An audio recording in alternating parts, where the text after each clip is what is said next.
parle-nous. Seigneur, que l'homme puisse se taire, afin que Dieu seul puisse parler en ce lieu. Que l'intelligence de l'homme s'arrête. Seigneur, nous te recommandons ce temps merveilleux et glorieux.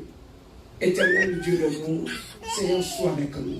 Accompagne-nous, instruis-nous, guide-nous dans le nom merveilleux et précieux de notre Seigneur Jésus-Christ. Nous avons ainsi dit Amen. Amen. Oui, bien-aimés, avant toute chose, nous devons d'abord comprendre quelle est l'importance de la prédication dans une église. Pourquoi on nous prêche? Pourquoi je dois m'asseoir dans une église et que quelqu'un se tient sur la chaire en train de me parler? Pourquoi Dieu a permis que la prédication puisse exister dans l'église? Bien-aimé, lorsque tu connais l'importance de la prédication, tu sauras quoi faire avec la prédication. Beaucoup de gens s'assoient dans les églises, écoutent la prédication, mais le seul fait qu'ils ne savent pas quelle est l'utilité ou le but de la prédication, voilà pourquoi ils ne savent pas qu'est-ce qu'ils peuvent faire avec. Alors, lorsque, bien-aimé, tu ne sais pas quoi faire avec, il te sera très difficile de savoir comment appliquer la prédication dans notre vie. La prédication, c'est comme quand tu vas chez un médecin, il te prescrit un médicament.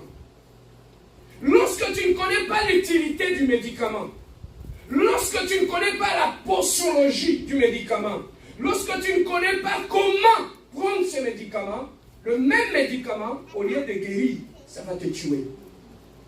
Est-ce que je dis faux? Le même médicament qu'on t'avait donné à l'hôpital, au lieu de te guérir, peut te tuer. Pourquoi? Parce que tu as manqué la connaissance et tu ne sais pas quelle est l'utilité. Par exemple, on te donne le suppositoire, au lieu de l'utiliser là où il faut l'utiliser, toi tu l'avales. C'est un médicament, non? On te l'a donné pour que ça puisse guérir.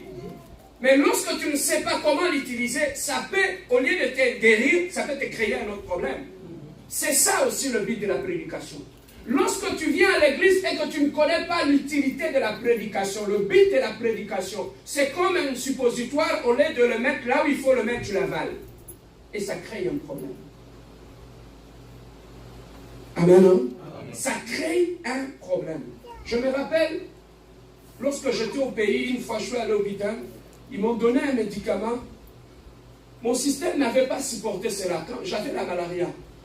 Et quand je l'ai pris, après quelques minutes, je voyais qu'il y avait du sang qui me sortait du nez.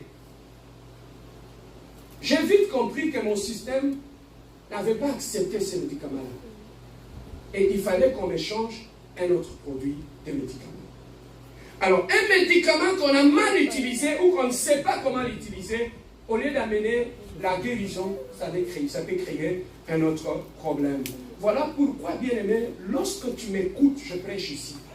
Ne m'écoutez pas avec les oreilles de la chair, écoutez-moi dans ton esprit. Parce que je ne parle pas à ta chair, je m'adresse à ton esprit. La Bible dit, en réalité, dans l'homme, c'est l'esprit. Donc l'homme, c'est un esprit dans un corps. Quand moi je prêche ici, je parle à ton esprit, je ne te parle pas. Et lorsque tu m'écoutes avec les oreilles de la chair, tu risques d'écouter autre chose. Mais ceux qui sont spirituels, ils savent capter la richesse qui est dans la parole. Et ça les guérit. La même prédication, quand tu l'écoutes très mal, au lieu que ça puisse te guérir, ça peut te blesser, ça peut faire beaucoup de choses. Voilà pourquoi, bien aimé, la parole de Dieu, une bonne parole qui peut te sauver. Je vais vous donner mon exemple. La parole qui m'a sauvé, ce n'est pas une parole où on me frottait sur la tête. Ce sont des messages chocs. Lorsque quelqu'un est en réanimation, lorsqu'on prend le défibrillateur, on le place sur la poitrine, on prend les deux plots, on les place sur la poitrine, on donne un choc électrique pour redémarrer le cœur. N'est-ce pas? Mais imagine-toi quelqu'un qui s'est évanoui. Il faut faire une réanimation. Si on dit non, non, lui comme il s'est évanoui, on ne peut pas donner un choc électrique. Il va mourir. Alors il faut prendre le défibrillateur, il faut utiliser, on prend le deux plots, on le met sur la poitrine. Et à ce moment-là, tu vas appuyer. Et lorsque tu appuies, ça libère un choc électrique. Et le choc électrique redémarre le cœur qui était en état d'arrêt. Alors c'est comme ça aussi ce que la parole de Dieu fait. Lorsque spirituellement notre cœur est en état d'arrêt, il nous faut un choc électrique pour faire quoi? Redémarrer le cœur. Moi, je remercie beaucoup mes prédicateurs, mes encadrés dans la foi. À cause de toutes les prédications, parce qu'ils étaient très dits dans leur message. Des fois, je me posais la question, est-ce que toi, mais tout ce message dit, on finit par faire quoi? Me redresser.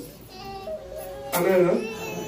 On finit par me redresser et changer mon existence et changer ma vie. Donc, quelquefois, la parole de Dieu, c'est comme un défibrillateur et qui libère un choc pour redémarrer tout ce qui était mort en nous. Je me rappelle lorsqu'on était jeunes.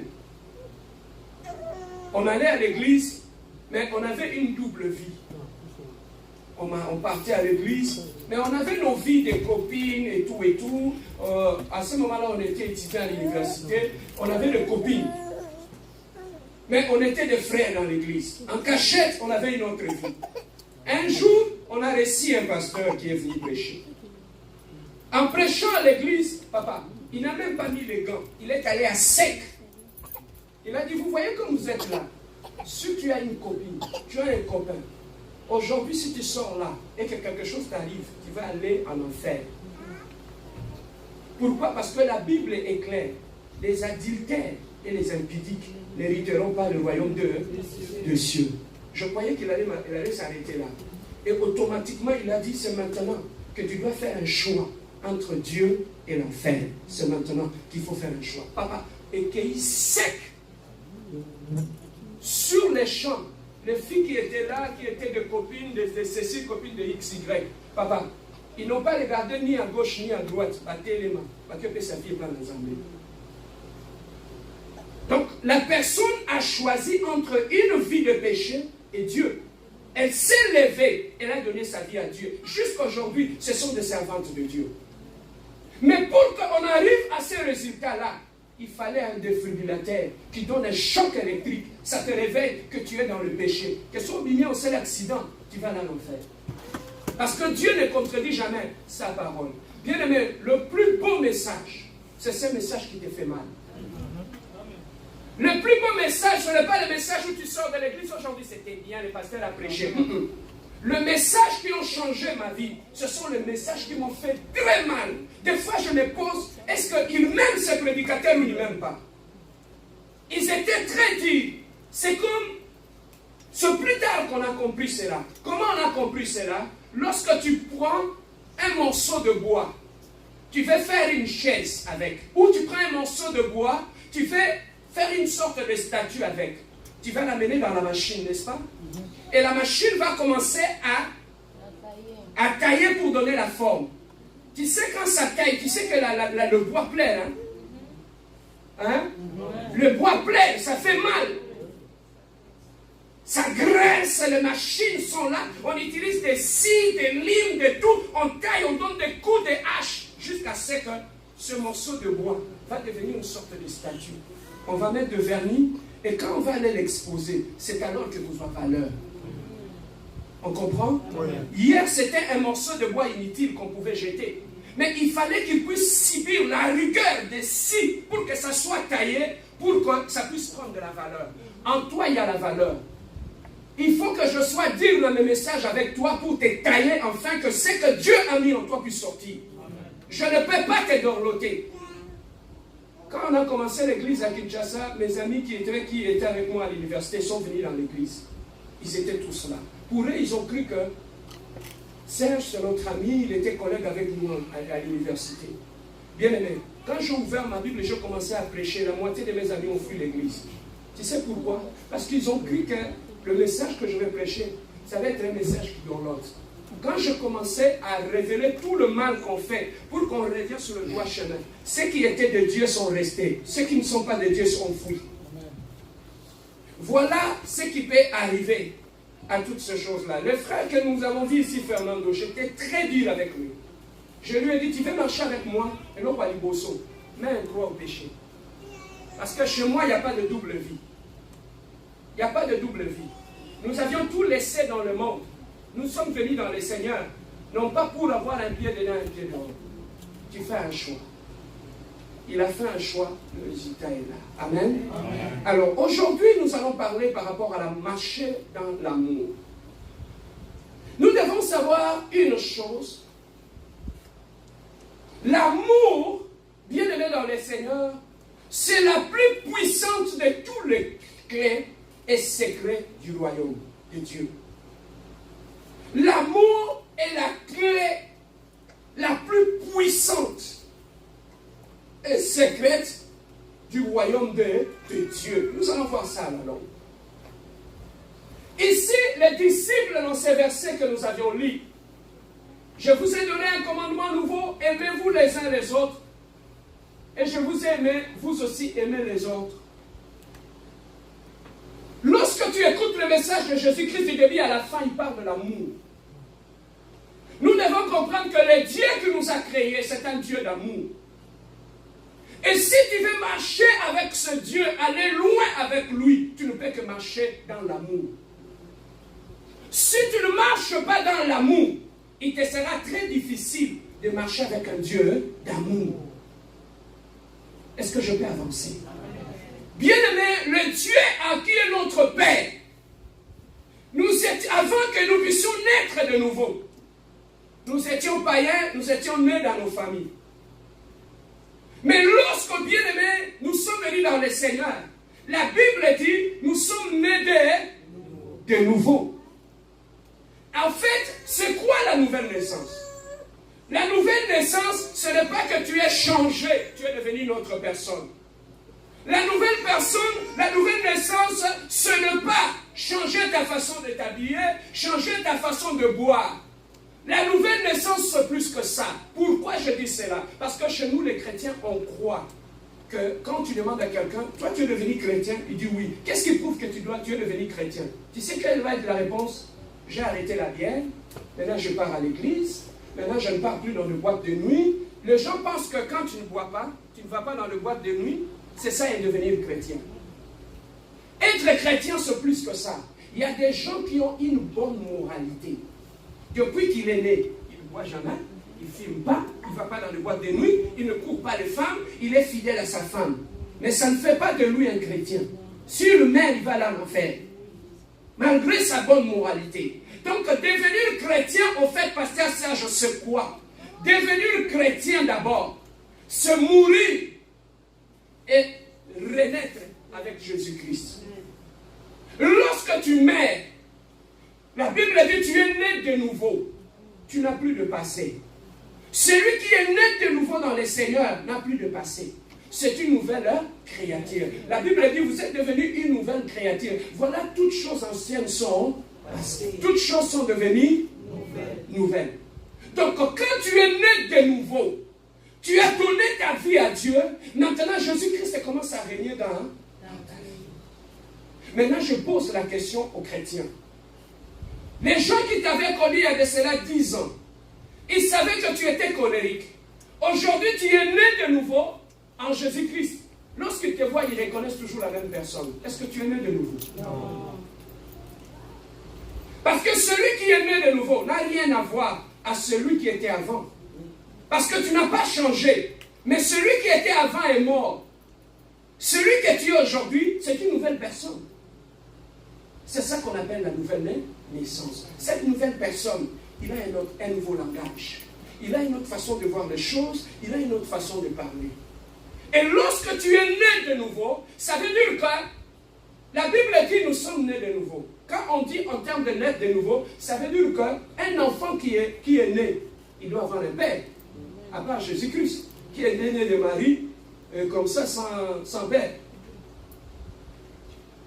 Malgré qu'aujourd'hui, on trouve aussi des maris aussi. Hein. Une fille qui tombe enceinte, et on lui dit, c'est qui le père de l'enfant? Il ne sait pas. Je ne connais pas. Dieu ça Maria. Alors, lorsque tu es né de nouveau, tu es revenu, tu es né de nouveau, tu dois avoir un père. Et quand tu as un père, ce père-là, il y a ce qu'on appelle dans le domaine biologique l'ADN. Tout père, tout être humain, nous sommes unis comme nous sommes là. Chaque être humain a un ADN. L'ADN, c'est ton identité biologique. À partir de là, de ton ADN, dans ton ADN, il y a toutes les informations de ta vie qui est là-dedans, dans ton système. Dans l'ADN, qu'est-ce qu'on trouve? Dans l'ADN de l'homme, on trouve la couleur de sa peau. Dans l'ADN de l'homme, on trouve la couleur de ses yeux. Dans l'ADN de l'homme, on trouve même son groupe sanguin. Dans l'ADN de l'homme, on trouve même la voix. Voilà comment Dieu fait les choses. L'ADN, ce sont juste des molécules ou des liquides. Mais dans toutes ces molécules-là, il y a toutes les informations là-dedans. C'est ça qui fait que l'homme qui s'accouple avec une femme, dans l'homme, il est porteur d'une sémence. Dans la sémence, il y a l'ADN.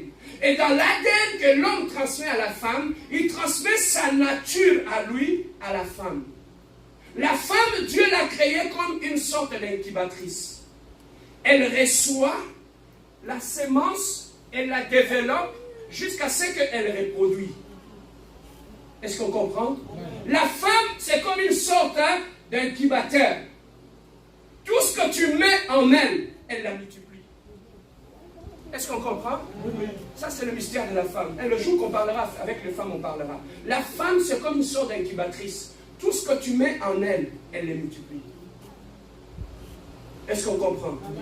Lorsque tu donnes l'amour à la femme, elle va multiplier l'amour. Lorsque tu donnes à la femme la haine, la banco, elle va te les multiplier fois deux dans la maison. Est-ce que je peux avancer? Tout ce que tu mets à la femme, elle la multiplie. Tu veux être en paix dans ta maison. Tu veux être respecté, honoré, considéré. Regarde ce que tu déposes dans la vie de la femme. Parce que ce que tu déposes chez elle, elle va la multiplier. Tôt ou tard. Il t'a fait des beaux enfants, n'est-ce pas? Tu lui as donné quelque chose, elle a pris ce que tu lui as donné, elle l'a multiplié, elle t'a donné des beaux enfants. C'est qu'elle est capable de prendre quelque chose de toi et la multiplier. Alors, elle peut aussi être capable de multiplier la haine que toi tu mets en elle. Elle peut la multiplier aussi dans la maison. Et beaucoup de gens se posent la question, pourquoi cette femme a changé? Pourquoi elle est devenue si méchante, si mauvaise? Des fois, c'est elle-même, mais des fois, c'est nous aussi les hommes. Lorsque tu es juste, la Bible dit, aussi longtemps le ciel et la terre subsistera, il y aura la loi de la moisson et de la semaille. Ce que tu auras sémé, c'est ce que tu... La femme, c'est comme une terre. Tout ce que tu sèmes en elle, tu vas le récolter. À moins que ce soit une mauvaise terre. Parce qu'il y a aussi des terres qui sont stériles. Quand tu sèmes, tu ne récoltes rien. Il ne te reproduit rien. Vous qui n'êtes pas mariés, regardez le sol où tu vas aller s'aimer. Tu peux aller s'aimer sur une terre qui est stérile. Papa, osez la mine. On va dire, moi, c'était mon bali désert. Tout ce que tu investis en elle, a oublié c'est l'autre. À sa désert. Elle est infertile. Tout ce que tu sèmes, tu peux lui donner de l'amour, tout ce que tu peux donner, elle va rien reproduire. Et elle faut t'inquiéter, c'est sa nature, elle est désert. Pourquoi vous me regardez comme ça? C'est comme ça, regardez. Il y a des gens dans la vie, il y en a d'autres personnes qui sont des terres fertiles. N'as-tu pas vu depuis que tu as rencontré cette personne-là? Tout ce que tu fais dans tes projets, il y a des gens quand tu le rencontres, papa, il y a des gens quand tu le rencontres, c'est fini, ta vie est foutue parce que c'est un désert, c'est sa nature. Elle ne va rien reproduire. Même si tu verses de l'eau, même si tu mets de l'engrais chimique, rien ne va changer. Elle doit venir au Seigneur. C'est seulement Dieu qui est capable de l'eau. J'aime Dieu. Pourquoi? Parce qu'il peut même faire jaillir de l'eau dans le désert. Amen. C'est seul Dieu qui est capable de le faire. Dieu est capable de faire susciter, de rendre une terre infertile. Dieu est capable de le faire. Alors, dans l'ADN, que l'homme porte, qui dépose chez la femme, et la femme va reproduire un homme qui ressemble à Thomas, qui a les yeux de Thomas, qui n'a pas les cheveux comme Thomas. Mais cet enfant-là qui est sorti, parce que cet enfant porte l'ADN de Thomas. Donc Thomas n'a pas besoin de prier pour que cet enfant-là puisse le ressembler. Amen. Hein? Pourquoi? Parce que tout ce qu'elle avait donné à la femme contient déjà toutes les informations de sa vie. Donc Thomas peut rester en Angola. Toi tu es ici, tu es venu enceinte. Mais imagine-toi le mystère de l'ADN. Thomas est si loin, comment toi tu as accouché ici au Canada et l'enfant que tu as accouché ressemble totalement à Thomas qui est resté loin. Qu'est-ce que Thomas a fait pour que cet enfant puisse le ressembler? C'est l'ADN. Amen. Hein? Alors un enfant, lorsque toi tu es là maintenant, I'm going to ask you a question. Lorsque toi tu es là, qu'est-ce que tu as fait pour ressembler à ton père? Tu as gêné? Tu as prié? Tu n'as rien fait. Tu as grandi normalement. Et en grandissant normalement, tu as vu que tu commençais à avoir la barbe de ton père. Tu commençais à perdre les cheveux sur la tête comme ton père. Tu commençais à avoir la démarche de son père. Tu commençais à parler comme ton père. Et s'il faut aller loin, tu commences à être escroc comme ton... Tu commençais même à ressembler à ta mère. Quand raison pour laquelle on dit, si tu veux épouser une femme, va voir Maman Bokilo. Va voir la belle-mère. Parce qu'il y en a d'autres qui ont tellement transmis l'ADN chez sa fille qu'elle parle comme sa mère. Alors, l'ADN que tu as, tu n'as pas prié pour ça. Tu as reproduit quelque chose qui était déjà dans la vie de ton père. Alors maintenant, si nous disons que nous sommes enfants de Dieu, c'est que Dieu est devenu notre Père. C'est que nous devons porter l'ADN de notre Père. Alors, tel que lui, il est, c'est tel que nous serons aussi. Alors, si toi, tu ne reproduis pas, si toi, tu ne reproduis pas la face de ton papa, tu peux être une femme. Tu dis au conseil normal à tout le monde, tu dis que c'est celui le père de l'enfant. Le problème est ça qu'il va donner de l'enfant, de l'argent, il va élever la grossesse, n'est-ce pas? Mais quand l'enfant va sortir, c'est la vérité, elle va apparaître, non? Si c'est son enfant ou c'est pas son enfant. S'il y a un domaine de la vie où on ne peut pas tricher, c'est dans l'ADN. Hein? C'est dans l'ADN. On ne triche pas parce que l'ADN, c'est divin. C'est Dieu qui a imprimé en nous, c'est notre identité. Lorsque tu es là, tu as une identité que tu as. Amen. Non?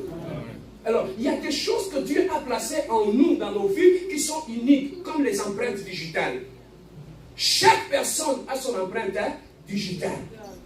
Voilà pourquoi Dieu nous a créés uniques. Voilà pourquoi je dis aux gens, papa, ne perds pas ton temps à te comparer à d'autres personnes. Parce que tu es unique. Dieu t'a créé avec ton empreinte digitale. Amen. Hein?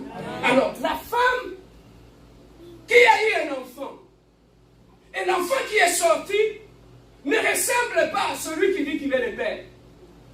C'est qu'il y a un problème, n'est-ce pas? C'est que ce n'est pas son enfant, n'est-ce pas? Alors maintenant, pose-toi la question. Si on dit que Dieu est amour, dans l'ADN de Dieu, il y a l'amour, n'est-ce pas? Si nous sommes devenus enfants de Dieu, qu'est-ce qu'on doit trouver dans nous? L'amour. Maintenant, Yoka. Ceux qui ont l'amour, si l'amour, tu n'as pas l'amour en toi, ça veut dire que l'amour n'a pas.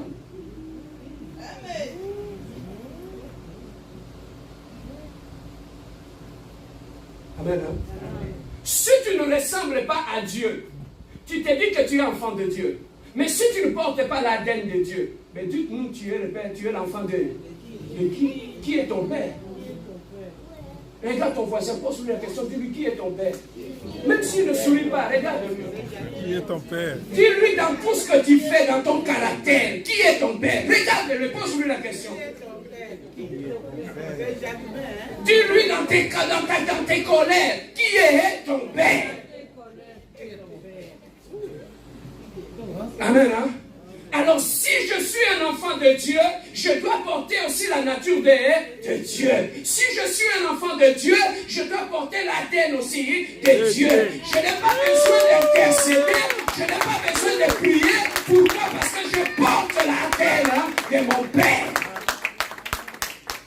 Je porte l'ADN de mon Père. Papa, Pour ressembler à Dieu, tu n'as pas besoin de jeûner et de prier. Quand tu es réellement né de nouveau, la nature de Dieu va commencer à se manifester elle-même en toi. Amen. Quand tu es né de nouveau, les gens vont commencer à parler. Tu peux être ici. Tu vas aux États-Unis, dans le Mississippi là-bas. Quand tu rencontres quelqu'un qui avait grandi avec ton père, qui connaissait bien ton père, quand il te voit dans la rue, il peut te dire, ça c'est pas l'enfant de Gilbert. Hein? Ça vous a jamais arrivé? Oh, voilà comment il ressemble tellement à son père. C'est l'enfant de Gilbert, n'est-ce pas? À quoi il a reconnu cela? Parce que tu as manifesté la nature de ton père. Voilà comment il parle comme Gilbert, il marche comme Gilbert, il rit comme Gilbert. Il y en a des gens qui sont des copies conformes de leurs parents. Quand tu le vois, il a même le timbre vocal de son père. Quand la maman des fois peut se tromper dans la maison, c'est le père qui parle ou c'est son fils. Pourquoi? Parce qu'ils se ressemblent tellement comme des boutins d'eau. À cause de quoi? À cause de l'ADN. Quand tu portes l'ADN de Dieu, tu n'as pas besoin de forcer, tu manifestes la nature de Dieu en toi. La Bible dit Dieu est amour. Si nous portons l'ADN de Dieu, la première des choses qu'on doit voir en nous, c'est l'amour. Voilà pourquoi avant, moi quand je voyais un pasteur faire des miracles, prophétiser, faire ceci, ça m'épatait. Mais quand j'ai compris ces choses-là, pour que je puisse reconnaître que quelqu'un est serviteur de Dieu, la première des choses que je dois constater en lui, c'est l'amour du prochain. Ce que tu peux faire, ça ne m'impressionne pas. Ce qui m'impressionne, quel est l'amour que tu dégages? Papa, l'amour c'est comme le parfum. Tu n'as pas besoin de dire que j'ai mis du parfum. Quand tu présentes devant les gens, tu dégages l'odeur. Regarde ton voisin, dis-lui, quelle est l'odeur que tu dégages?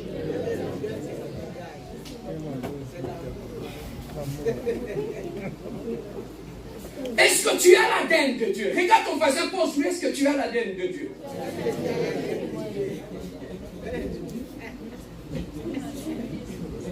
Aujourd'hui, si nous trouvons beaucoup de gens,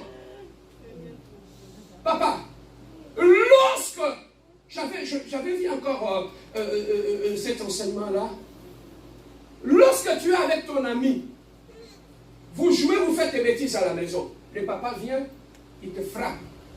Il frappe ton ami. Et vous deux, vous sortez, vous courez dehors. Quand il va faire 19h, toi, tu vas rentrer où? Et ton ami va aller où? Chez eux à la maison. Les enfants de la maison, même si le père te frappe, tu ne vas pas aller chez le voisin, tu vas rentrer chez toi à la maison. Un vrai enfant de Dieu ne quitte jamais l'église. Quand bien même il est blessé, c'est sa maison, il reste là. Oh, est-ce que je peux avancer? Un vrai enfant de Dieu, il ne quittera pas l'église parce que le pasteur m'a blessé ou le pasteur a prêché quelque chose qui m'a fait du mal. Un vrai enfant de Dieu va rester chez lui, à la maison. Même si ma maison est sale, je fais quoi? Je reste dans ma maison. C'est à cela qu'on reconnaîtra le vrai enfant de Dieu. C'est au temps du soir qu'on reconnaîtra qui est réellement enfant de Dieu. Parce qu'ils vont revenir chez eux à la maison. Alors, bien aimé, l'amour de Dieu, c'est parmi les choses que Jésus-Christ, quand il a commencé à marcher avec ses disciples, il les a dit ceci: je vous ai donné un nouveau commandement. Aimez-vous quoi? Les uns les autres. C'est à cela qu'on reconnaîtra que tu es un vrai disciple de Jésus-Christ. C'est lorsque tu marches dans l'amour. C'est lorsque dans ta vie, tu dégages l'odeur de l'amour. Alors il y a un scribe qui est allé voir Jésus-Christ. Il a dit: papa, mais quel est réellement le plus grand commandement parmi les 10 commandements? Notre père Moïse nous avait donné 10 commandements. Mais parmi les 10 commandements, quel est le vrai commandement et le plus fort? Marc chapitre 12. Marc chapitre 12. J'aime ça, rapidement, nous courons avec les temps. Marc chapitre 12.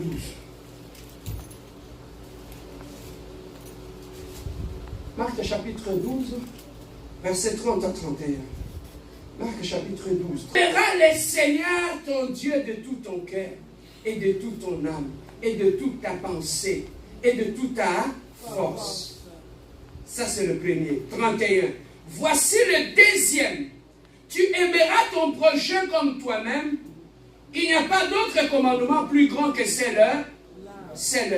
Donc un enfant de Dieu, qui connaît Dieu, qui aime Dieu, respecte les commandements de Dieu. Alors, les deux commandements qui doivent nous aider à marcher dans l'amour, c'est ces deux commandements-là. Aimer Dieu et aimer ton prochain. Papa, si tu ne marches pas dans l'amour, il te sera très difficile de pouvoir marcher avec Dieu et de vivre la bénédiction de Dieu. Amen, non? De vivre la bénédiction de Dieu. Bien aimé, si dans ta vie, tu échoues dans le domaine de l'amour, tu échoues sur tous les autres domaines. Tu peux pas prêcher, tu peux pas prier du matin au soir. Si en toi, il n'y a pas d'amour, bien aimé, ça ne sert à rien. Donc la première des choses, tu dois porter l'ADN de ton Père. Ça veut dire que l'amour de Dieu, on doit le voir en toi. Alors, comment nous pouvons avoir l'amour de Dieu en nous? L'amour de Dieu en nous, nous ne l'avons qu'à la nouvelle naissance. Lorsque tu es né, c'est à ce moment-là que tu portes l'ADN de ton Père. Tu es né avec cela, n'est-ce pas? Alors c'est comme ça aussi, quand on est né de nouveau, on porte directement l'ADN de notre Père. Alors tout celui qui est né de nouveau, qui est réellement né de nouveau, le premier signe qu'on constate en lui, c'est l'amour. Amen, hein? C'est d'abord l'amour que tu commences à dégager. C'est d'abord l'amour quand tu es né de nouveau. Donc la première des choses qui doit se dégager en toi, c'est d'abord l'amour. Amen, hein? C'est cet amour-là qu'on va trouver que la personne commence à avoir de l'amour. Donc chaque nouveau chrétien, chaque nouveau converti doit porter en lui l'amour, parce que la nouvelle naissance nous donne la capacité d'aimer Dieu et d'aimer notre prochain.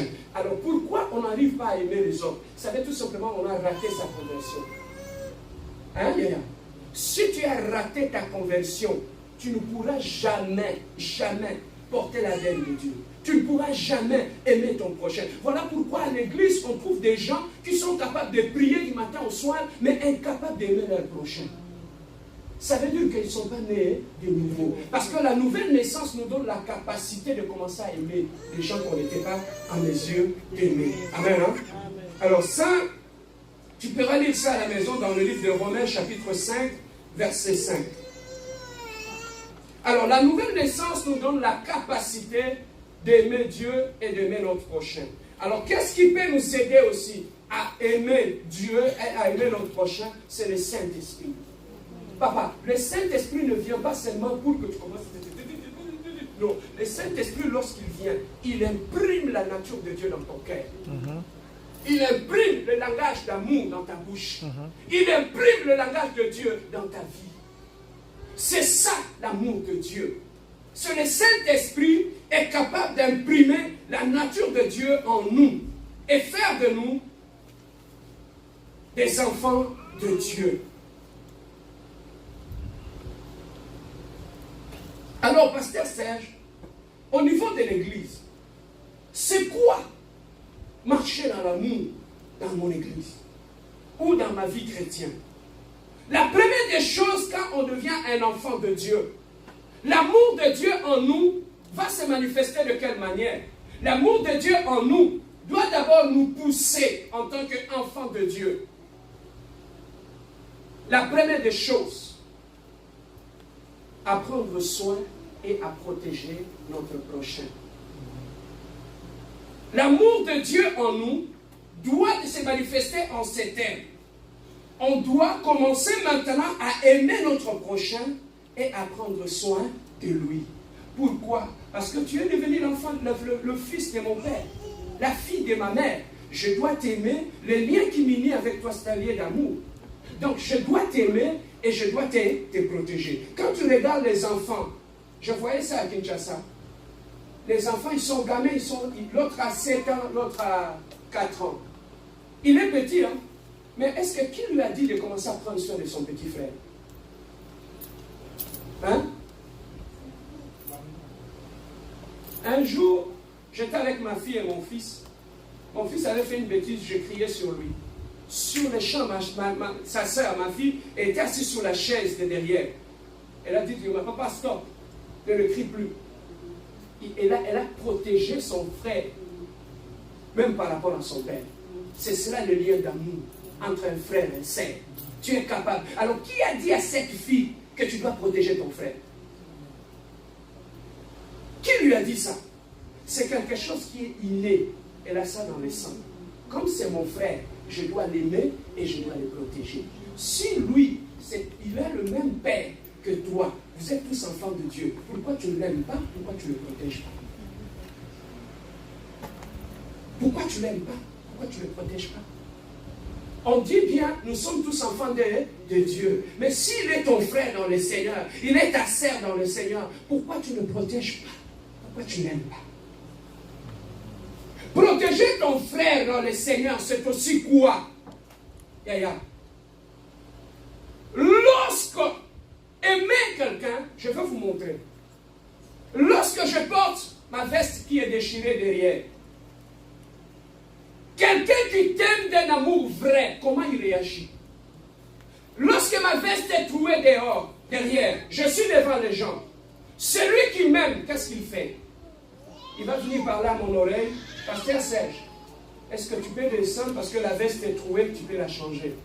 Sans que tout le monde puisse m'écouter. Il va me le dire en secret. Et je descends, je change ma veste et je reviens sur la chair.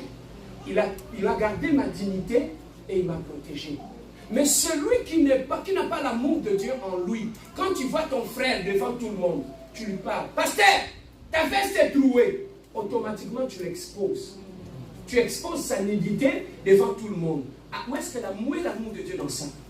Voilà pourquoi, bien aimé, dans l'église, quand tu as un problème avec ton frère, avec ta sœur, avec ton pasteur, ne va pas voir une autre personne, va voir la personne. Moi, au travail, quand j'ai commencé, quand je suis devenu superviseur, les gens s'acquisaient. Monsieur Bia, toi tu n'étais pas là, l'autre faisait ceci. Quand tu n'étais pas là, j'ai dit, comment je peux faire pour finir tout ça? Quand quelqu'un vient me faire un rapport sur son frère, je dis, assis-toi. Tu veux que j'appelle l'autre? J'appelle l'autre, je dis, assis-toi. Rapporte-moi tout ce que tu m'avais dit devant lui.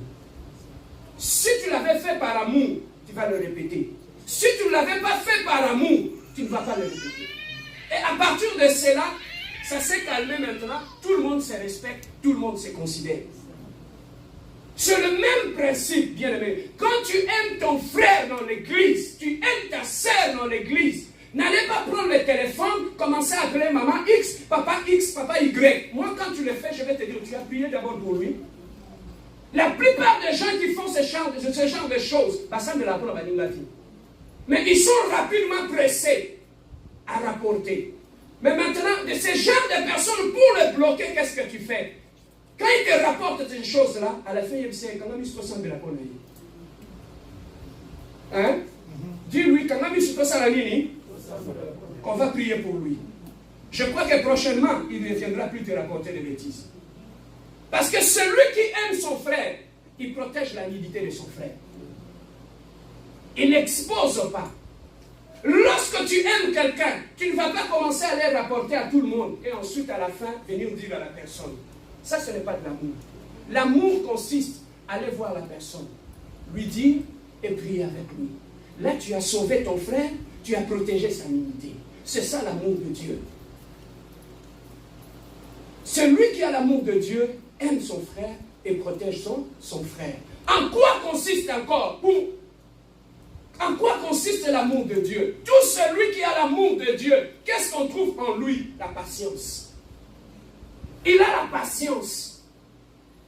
Il a la patience, même s'il voit son frère avec les erreurs. Aujourd'hui, je peux conseiller, demain, je peux conseiller, mais s'il ne change pas, ce n'est pas une raison pour que je l'expose. Si on a été patient avec nous, pourquoi nous ne pouvons pas être patients aussi avec les autres? Aïe, aïe, aïe. Pourquoi nous n'avons pas la patience par rapport aux erreurs des autres? Si c'est lui, il est le fils de mon père. Raison pour laquelle je dis dans la famille de Dieu, il y a des rebelles, de ramassis, des gens qui ne sont pas de notre père, mais qui sont venus seulement pour nous détruire. Je vais vous donner l'exemple. Dans la famille, quand vous avez des gens que vous avez pris dans la maison, s'il y a un conflit dans la famille, les gens de la même famille, même s'il y a conflit, à la fin de la ligne, tu vas les écouter. Si la famille est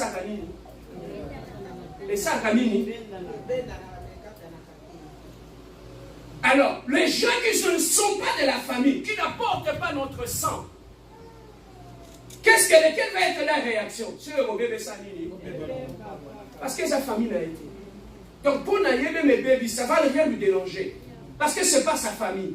C'est comme ça aussi dans l'église. Lorsque dans une église, quelque chose arrive, ceux qui ne sont pas de notre Père, ils vont chercher à ce que le problème devienne grand. Mais ceux qui sont de notre Père, ils vont chercher à ce que le problème soit résolu. Voilà pourquoi je dis toujours aux gens, moi les principes avec lesquels que je marche. Quand tu prends ton téléphone, tu m'appelles pour me dire un problème, sache que je me mettrai toujours du côté de la réconciliation. Dans le pays, ça va moto jamais. Jamais. Parce que,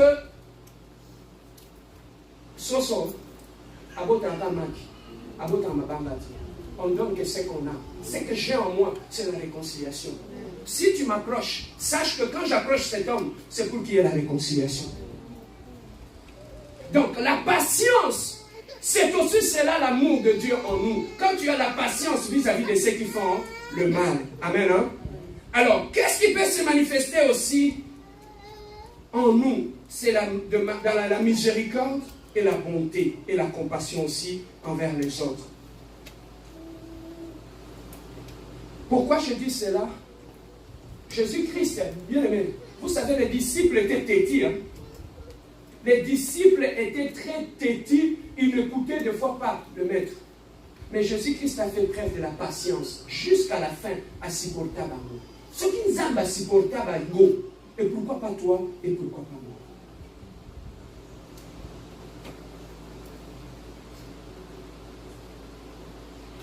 Alors, avoir l'amour de Dieu en toi, c'est quoi encore? Avoir l'amour de Dieu, c'est aussi l'humilité. C'est de marcher dans l'humilité. Celui qui a l'amour de Dieu en lui, on trouve en lui l'humilité. On trouve en lui l'humilité et l'essence de servir. Il aime toujours servir les autres. Celui qui a l'amour de Dieu, même à l'église, on ne va pas lui demander de nettoyer. Elle va elle-même nettoyer. Celui qui a l'amour de Dieu en lui, quand il vient le matin, on ne lui demande rien. Il va à la toilette, il regarde est-ce que la toilette est sale. Il va nettoyer la toilette. Pourquoi? Parce qu'il a un sens de service. Celui qui a l'amour de Dieu, on trouve en lui l'humilité. On trouve en lui le sens des services. Il veut servir les autres. Il est humble en lui, dans son cœur. C'est ça même, bien aimé, l'amour de Dieu. Voilà pourquoi je dis toujours, si tu veux reconnaître un serviteur de Dieu mature, tu vas le reconnaître dans sa façon d'être humble. Papa, tu sais, dans notre église, hein, quand tu vas, on te demande où est le pasteur, tu peux me le chercher. Hein. Il est tellement simple, il est tellement humble, et on ne sait même pas qui est pasteur. Bien aimé, tu n'as pas besoin de l'orgueil. La Bible dit, l'humilité précède quoi? Dieu, pour élever une personne, il ne prend pas en haut et il élève, il regarde en bas. Voilà pourquoi tous ceux qui se sont élevés eux-mêmes, Dieu ne les voit même pas. Dieu me saisit son en bas. Il regarde des gens qu'il veut élever. Être humble. Et nous voyons l'humilité même. Papa, hier soit ça là qui nous emmène. Il y a des choses, quand je lis la Bible, ça me révolte. Jésus-Christ, il était Dieu. Mais comment se fait-il qu'à Zumakolo, il y a ma porte naïe, à ma quel niveau d'humilité? Papa, des fois, quand tu veux t'enorgueillir, tu regardes ça. Il était Makoloko, papa. À ce moment-là, il ne marchait pas avec des voitures. Hein. Le pied était sale. Mais il a pris un après l'autre. Il a mis de l'eau dans le bassin. Il a commencé à nettoyer le pied de ses serviteurs. Quel niveau d'humilité? Toi, tu peux le faire. Voilà là où Dieu veut nous amener. Celui qui veut être grand, la Bible dit, doit être le serviteur de tous. Voilà, il ne peut pas être raté d'élévation dans la vie. Tu veux que Dieu t'élève, sois d'abord un serviteur de tous. Si tu es serviteur de tous, c'est à ce moment-là que Dieu va commencer à t'élever. Et Dieu va t'élever au-dessus, au-devant de nous. Voilà, bien aimé, l'amour de Dieu. Les gens disent, avoir l'amour de Dieu, c'est quoi? Mais l'amour de Dieu, c'est de marcher aussi dans l'humilité.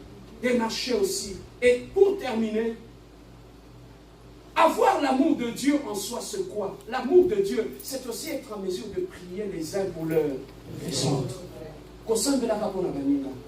Si je te pose la question, est-ce que tu as une journée de fisc où tu dis, cette journée, je ne prierai pas pour moi, c'est une journée où je prie pour les gens de mon église. C'est ça l'amour de Dieu. Où tu es capable de commencer à prier pour des frères.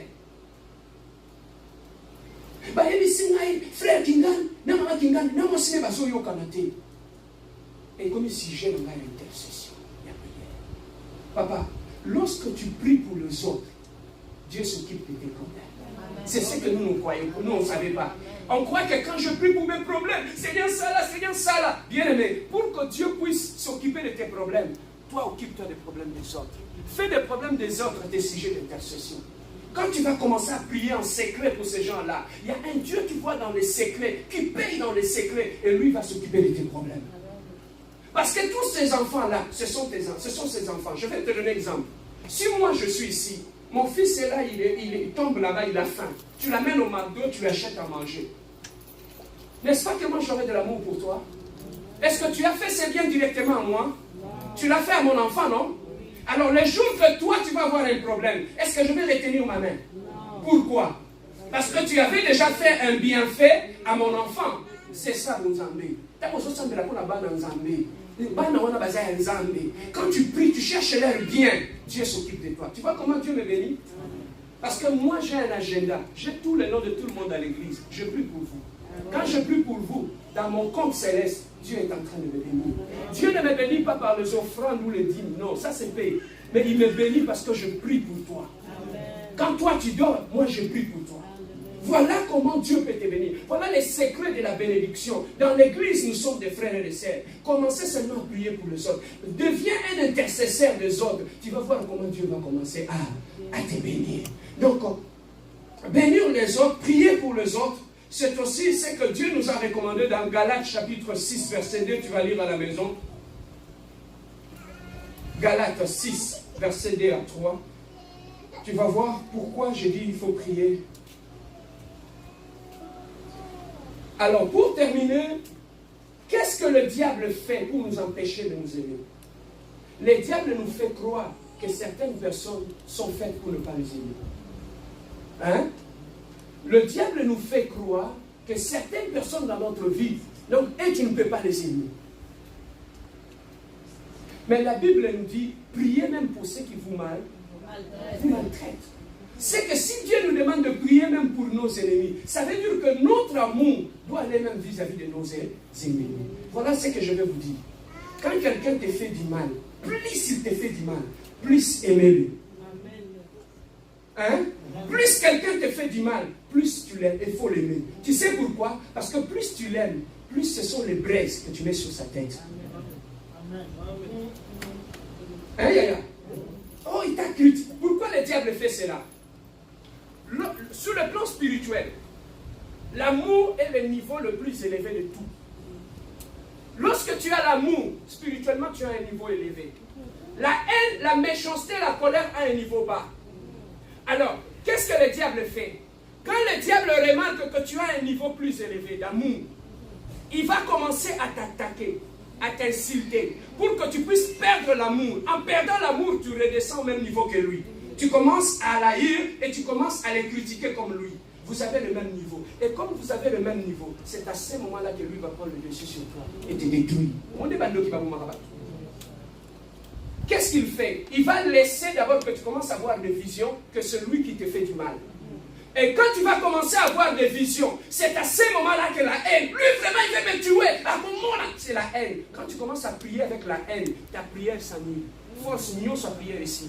Mais lorsque tu pries avec l'amour, tu as une force, tu as une capacité supérieure. Voilà pourquoi Dieu dit, bénissez. Bénissez ceux qui vous font du mal. Parce que si tu les bénis, tu gardes ta position supérieure, tu gardes la position d'amour. Le diable ne peut pas détruire la vie d'un enfant de Dieu. Pour détruire la vie d'un enfant de Dieu, il va commencer par te ramener à son niveau. Et c'est là. Voilà pourquoi les gens te font du mal. C'est parce que pour t'avoir, ils doivent te faire quitter la position d'amour. Parce que Dieu est amour. Pour sauver l'humanité, Dieu a utilisé l'amour. Pour sauver l'homme, Dieu a utilisé l'amour. Donc l'amour est plus fort que tout. Si l'amour est plus fort que tout, l'amour te donne supériorité sur tes ennemis. Aimer l'amour. L'amour. L'amour. Aimons-nous dans cette église. Prions les uns pour les autres. Il y a des gens qui ont des faiblesses, papa. Dans l'église, nous n'avons pas eu tous la même éducation. Les autres n'ont pas eu une bonne éducation. Mais si tu l'attaques, tu l'insultes, tu le critiques, peut-être ce n'était pas de sa faute. Il n'a pas eu la chance d'avoir une bonne éducation que toi. Pourquoi tu ne les supportes pas? Pourquoi tu les critiques? Pourquoi tu l'insultes? Ayons la patience. Supportons-nous. C'est à ces moments-là que nous verrons la gloire de Dieu. Si nous voulons voir des miracles dans cette église, si nous voulons voir la gloire de Dieu dans cette église, restons unis. Développons l'amour. C'est dans l'amour qu'on verra la gloire de Dieu descendre. Si tu veux monter plus haut, l'amour de Dieu va t'élever encore plus loin. Amen. Voilà ce que Dieu avait voulu te parler. Alors, pour terminer, tu vas lire Galates 5, 23 à 22. Tu vas voir maintenant les caractéristiques de l'amour de Dieu. Galates 5, 22 à 23. Galates 5, 22 à 23. Là, tu vas maintenant voir les caractéristiques de Dieu. Maintenant, quand tu vas à la maison, qu'est-ce que tu vas faire? Commence maintenant à travailler cela. Toutes les caractéristiques de l'amour de Dieu en toi. On a dit la tempérance, la paix, la douceur. Amen. La douceur, la tempérance. Papa, pendant que tu travailles, tu vas voir comment Dieu, tu vas commencer à avoir le dessus sur tout le monde. Parce que tu dégages l'amour. Tout celui qui a l'amour en lui, le diable a voulu a été. Parce que Bolingo est un Zambé. Zamba Bolingo. Lorsque tu gardes l'amour de Dieu en toi, voilà comment Dieu veut nous élever. Lève-toi là où tu es, nous voulons prier. Une de Dieu doit manifester la nature de Dieu. Le diable ne veut pas que tu puisses manifester cette nature-là. Voilà pourquoi aujourd'hui, Dieu veut t'amener loin. Regardez tous ceux qui ont marché avec Dieu. C'était des gens qui avaient manifesté l'amour de Dieu en eux. Vous savez, même Moïse, quand un Égyptien était en train de frapper son frère, qu'est-ce qu'il lui a fait? Il a pris la protection de son frère. C'était l'amour qu'il avait vis-à-vis de son frère. Lui a poussé à protéger son frère. Dieu n'utilise pas n'importe qui. Papa, tu veux que Dieu puisse t'utiliser puissamment. Marche avec amour. Et un langage d'amour. L'amour, c'est quoi? C'est un langage. C'est une façon de parler. L'amour, c'est quoi? C'est une façon de se comporter. C'est une façon de connaître l'autre. De valoriser les autres. Sois une source d'amour pour les autres. Sois une personne vers laquelle tu vas pouvoir okimela. Ce que vous avez la critique dans mon corps. Enlève la critique. Il y a tika kotonga. La critique dans mon corps. Mais Christ n'a plus se tourner la critique dans kotonga. Enlevons ça de nos bouches. C'est comme ça que nous allons voir la gloire de Dieu dans nos vies. Nous avons les yeux fermés.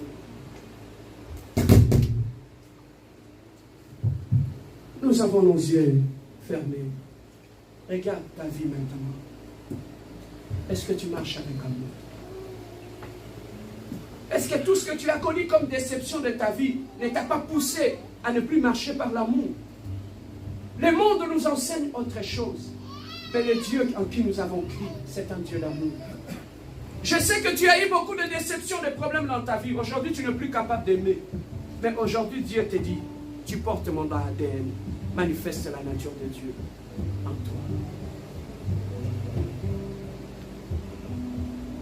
Tu portes l'ADN de Dieu.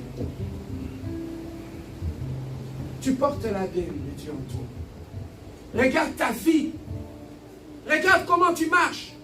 Regarde comment quand tu prends le téléphone, comment tu parles. Regarde quand tu parles de ton prochain. Regarde comment quand tu parles de ton église. Regarde quand tu es choqué, comment tu salis ton église. Tu critiques ton pasteur, tu critiques ton frère, même ta propre femme, même ton mari, tu les critiques dehors. Où est l'amour de Dieu en toi?